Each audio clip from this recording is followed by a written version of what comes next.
Hello to all who may care to listen at this time. I wanted to give an update on my son, who was born last Thursday. And Rachel and I have been waiting for this one for a long time. And we've struggled with infertility, gone through IVF, IUI, a lot of different stuff. Ultimately, we were successful through IVF. And a lot of miracles that we've seen along the way. And I wanted to share some of that some of the most recent things that I've seen. A lot of answer to prayer, and thought I'd share that because I feel Facebook doesn't really share a lot of content about the people I actually care about. So I'm one of those people that actually checks Facebook every day, but rarely ever post anything, and find that the content that's there is rarely relative to the people I care about.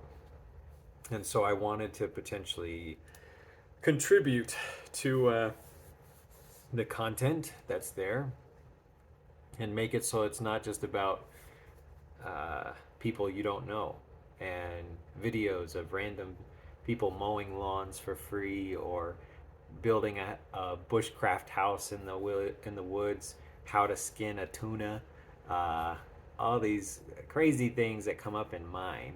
And anyway, now I'm rambling. But so my son, we knew he was going to have a heart issue. At 21 weeks, we were told that he had a hole in his heart, and was later diagnosed knowingly that it would be what's called tetralogy of Fallot. And so he has a hole in his heart between his left and right ventricles, which uh, in combination of that has some stenosis or narrowing of his pulmonary artery. Uh, with that, he is at risk of having decreased oxygenated blood go out to his body. And so, the interventions that they had planned on doing was to start providing a medication immediately after birth called prostaglandin, abbreviated PGE. And this medication would prolong the existence of an artery that communicates between your aorta and your pulmonary artery, and help oxygenated blood go out to the rest of the body. Shortly after we're born, this artery dissolves, or thrombosis is it closes off because in utero you don't need oxygen, or you don't need blood going to your lungs. So because the baby's breathing through the umbilical cord, and or surviving through that. And anyway, after birth, this artery typically closes, and prostaglandin PGE prevents that artery from closing and helps the oxygenation of the uh, well blood throughout the body. So a few things were going on. That was known. Like, that was the plan ever since 21 weeks. We met with cardiologists. We were told we would be delivering down in LA. And so we're down in Los Angeles at Kaiser. And they would, after birth, immediately start giving this prostaglandin pending his oxygenation was poor. Uh, and so he's born, and later that the second day, they come in and say, we're going to start the prostaglandin.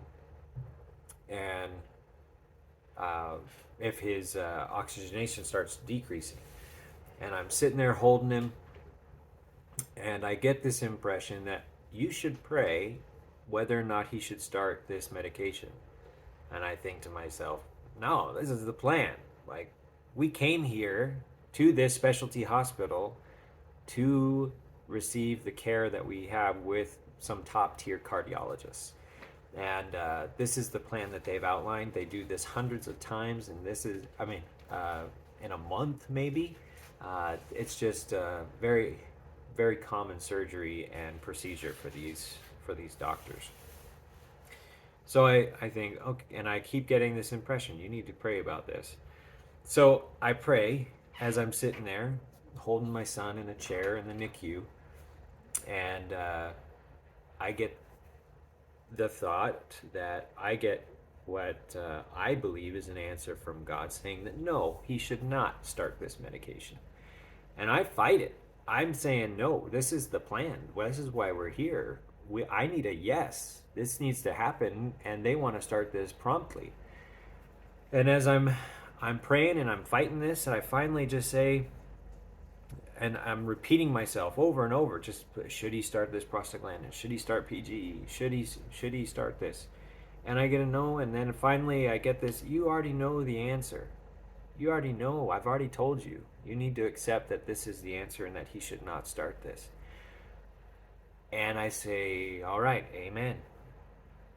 I open my eyes, and moments after I say that, a nurse walks in with these two large syringes, and I say, "What do you have there?" And she says, "This is the prostaglandin."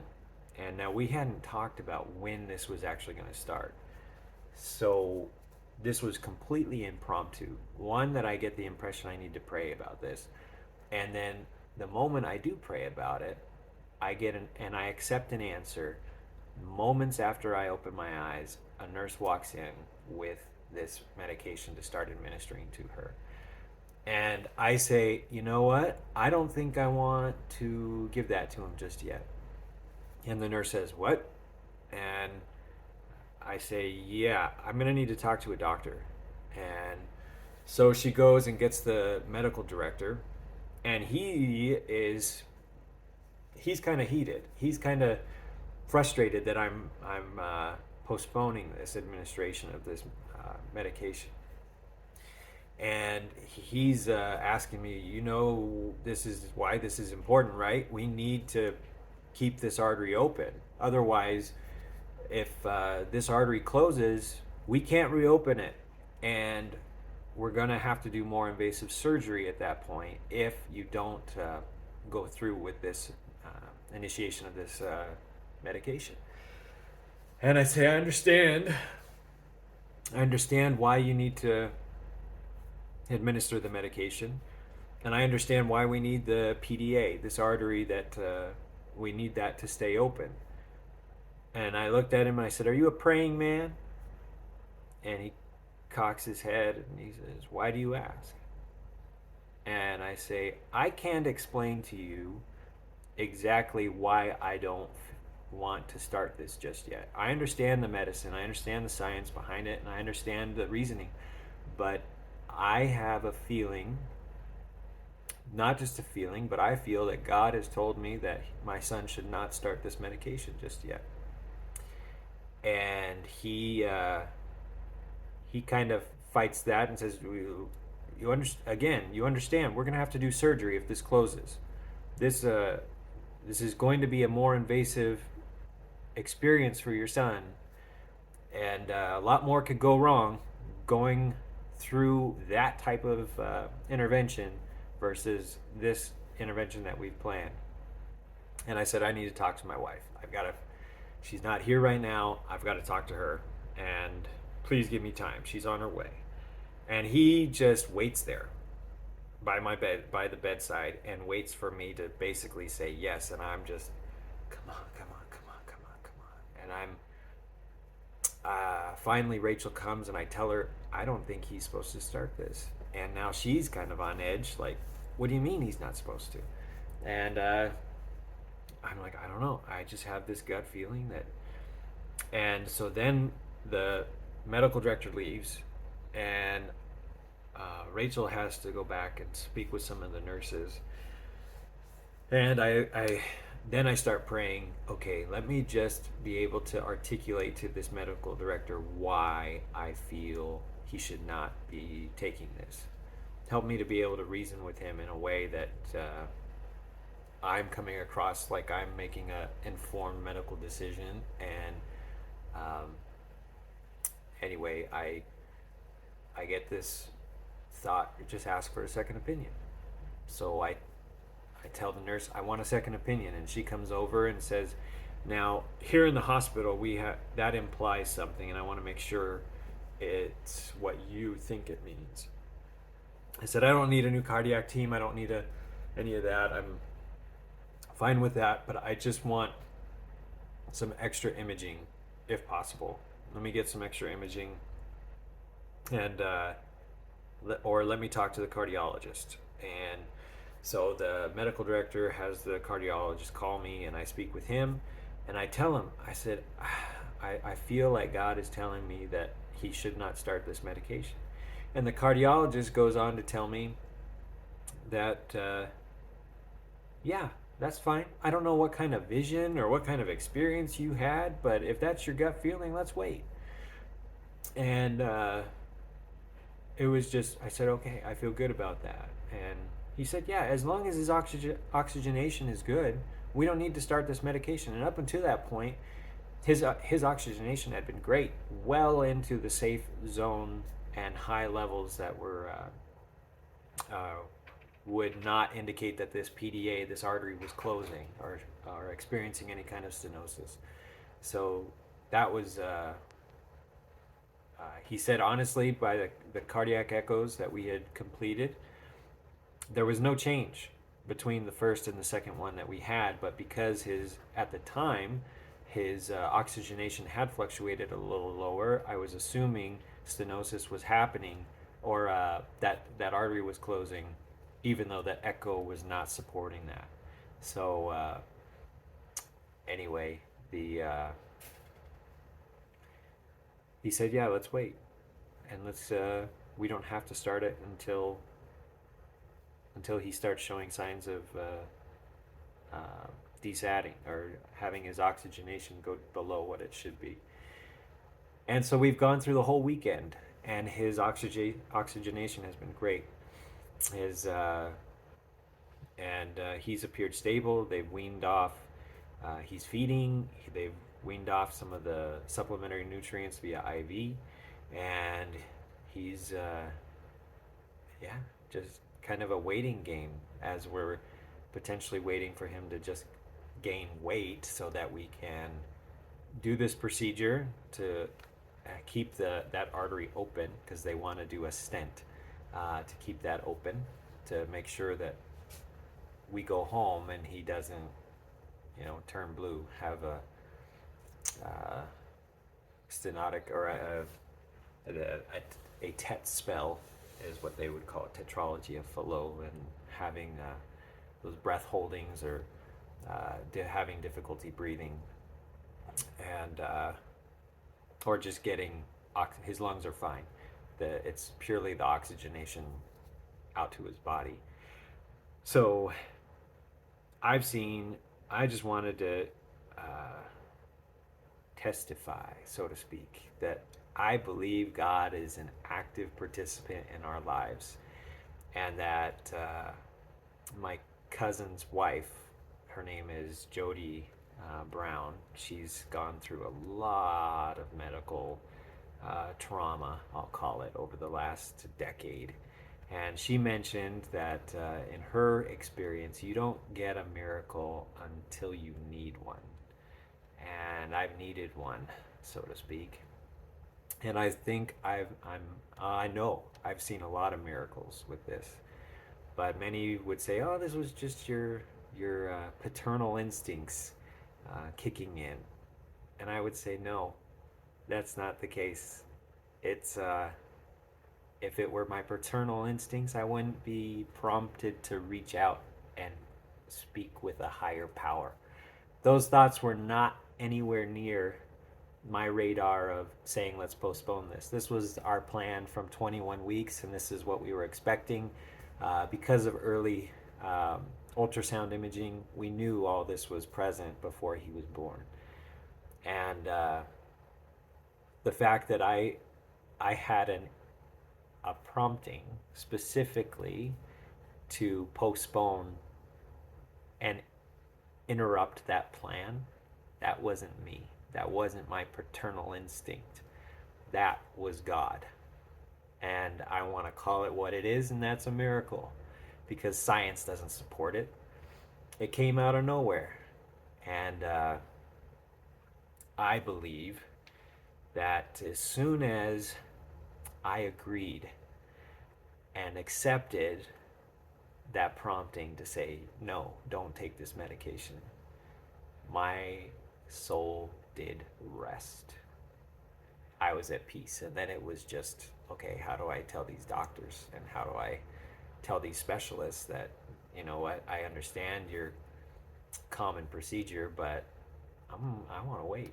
I'm going to wait this out and see what happens. And so far, I'm seeing miracles and I'm seeing my son make progress, and the side effects of this medication, I believe, would have made his progress a lot more challenging up until this point. Um, so I'm grateful for a God that speaks to me, and I'm grateful for life experiences that have trained me to understand and recognize when He speaks to me. I know God lives, and I know He speaks to us and He can speak to us on a daily basis as we need it and as we want it, as we seek after it. He's willing to speak to us, no matter the time or event. And again, I hope anyone who's going through this same scenario knows that they're not alone, knows that in whatever situation you're in, that God answers prayers. He's an active participant in our lives. And I have seen miracles, and know that you can see miracles as well. That this whole process of having my son be conceived, born, and now surviving and thriving to this point is a gift from God. And I want everyone to know that yeah, don't give up if you feel like you're in a position where, you know what, things are just too hard. This is just too much. I believe angels exist, seen and unseen. As I was leaving the NICU today, there was another baby in there that was yesterday had undergone surgery there in the NICU. It's not common that they do surgeries in the NICU, but when a baby is too sick to move, they'll do the surgery right then and there in the NICU, and they shut it down and did the surgery there. And he was progressing today, or having another procedure done today, and his mother was outside and was crying. And as I was about to pass her, I had, again, prompting thought, maybe just an empathetic inkling to talk to her. And I stopped and I looked at her and I said, "What is your baby's name?" And she told me her baby's name through the tears and hyperventilation. And I said, "I will pray for your son." And so Rachel and I went to the car. We prayed that angels would comfort that mom, and that God's will would be done for her son. And anyway, I may have not have articulated this as well as things have gone, but it has been very apparent to me that God is with me, that He answers my prayers, the little ones and the small ones, on behalf of my family and behalf of others. And keep your chin up if you're in there in the darkest of time, so to speak, uncertain times. And in those moments when you feel there's a plan and you get a feeling that you need to go back and reconsider that time or reconsider the plan, and you get a feeling like we need to change this completely, I believe as if you've been seeking God's guidance throughout whatever experience that is, trust it and roll with it, and peace will come.